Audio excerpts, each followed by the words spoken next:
असम के मुख्यमंत्री हेमंत बिस्व शर्मा ने ऐलान किया है कि अगले 10 दिनों में असम में 3000 लोगों की गिरफ्तारी होगी। इससे पहले फरवरी के महीने में 5000 लोग पकड़े गए थे। दरअसल सीएम शर्मा ने समाज की एक बड़ी कुरीति के खिलाफ यह कदम उठाया है। आखिर हेमंत बिस्व शर्मा का क्या है ये प्लान और किस चीज को कर रहे हैं वो क्रैकडाउन, और ये क्यों जरूरी है, समझते हैं इस रिपोर्ट में।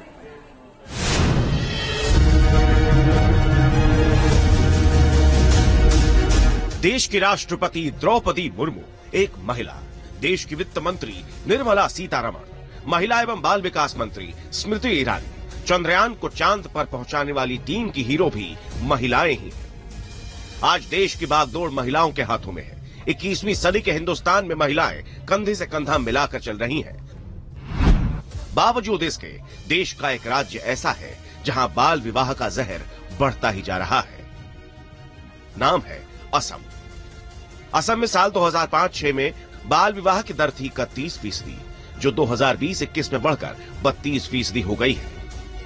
इसी दंश का समूल नाश करने के लिए असम के मुख्यमंत्री हेमंत बिस्व शर्मा ने प्रण ले लिया है। December it will come. With the draft is under preparation. By December, Assam will see end of polygamy, and another round of arrest Assam will see after 15 September on child marriage. ये बयान उन्होंने BJP महिला मोर्चा की 2 दिवसीय राष्ट्रीय कार्यकारिणी की बैठक के समापन अवसर पर दिया। दरअसल इस साल की शुरुआत में बाल विवाह के खिलाफ असम सीएम का अभियान शुरू हुआ। फरवरी और मार्च के महीने में बाल विवाह के 5000 आरोपी गिरफ्तार किए गए। अब ऐलान किया गया है कि अगले 10 दिनों में 3000 गिरफ्तारियां होंगी। बाल विवाह को लेकर असम में एक बार फिर सियासी घमासान तेज होना तय है, लेकिन हेमंता का सीधा सख्त ऐलान बताता है कि वो रुकने वाले नहीं है।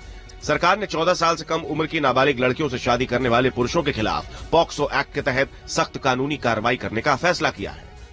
चाइल्ड मैरिज प्रोहिबिशन एक्ट 2006, उसमें सर हमारे यहाँ पे सजा का प्राविधान भी है और साथ साथ में फाइन भी लगा सकते हैं। तो कोर्ट जो चाइल्ड मैरिज में जो लोग चाइल्ड मैरिज को प्रमोट करते हैं या मैरिज करवाते हैं या मैरिज को रिपोर्ट होने में फेल हो जाते हैं, तो उनको 1 साल तक की पनिशमेंट और 1 लाख रुपए तक का फाइन है।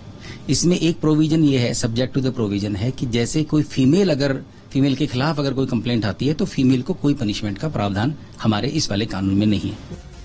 बाल विवाह का असर समाज पर किस तरह से पड़ रहा है वो इन आंकड़ों के जरिए समझिए। कम उम्र में शादी होने की वजह से 2.2% लड़कियां 16 साल की उम्र में गर्भवती हो जाती है। 5.3% लड़कियां 17 साल की उम्र में मां बन जाती है।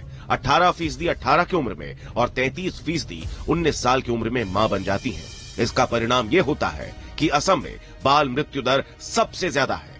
हर 1000 जन्मे बच्चों में से 36 दम तोड़ देते हैं। 5000 सलाखों के पीछे है और 3000 को जेल भेजने का ऐलान कर दिया गया है। असम में उन तबकों में हड़कंप मचा है जहां नाबालिग लड़कियों की शादी का प्रचलन था। लोग अपने परिवार के सदस्यों को रिहा करने की मांग कर रहे हैं।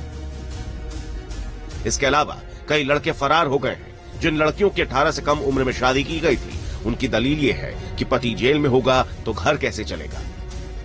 आजादी के 75 साल बाद भी देश में ऐसी कुरीतियों को कबूला नहीं जा सकता। शायद इसी वजह से हेमंता सरकार ने आजादी के अमृतकाल में देश की बेटियों को इस जुल्म से मुक्ति दिलाने की ठानी है। Team news nation. बहुत ही छोटे से ब्रेक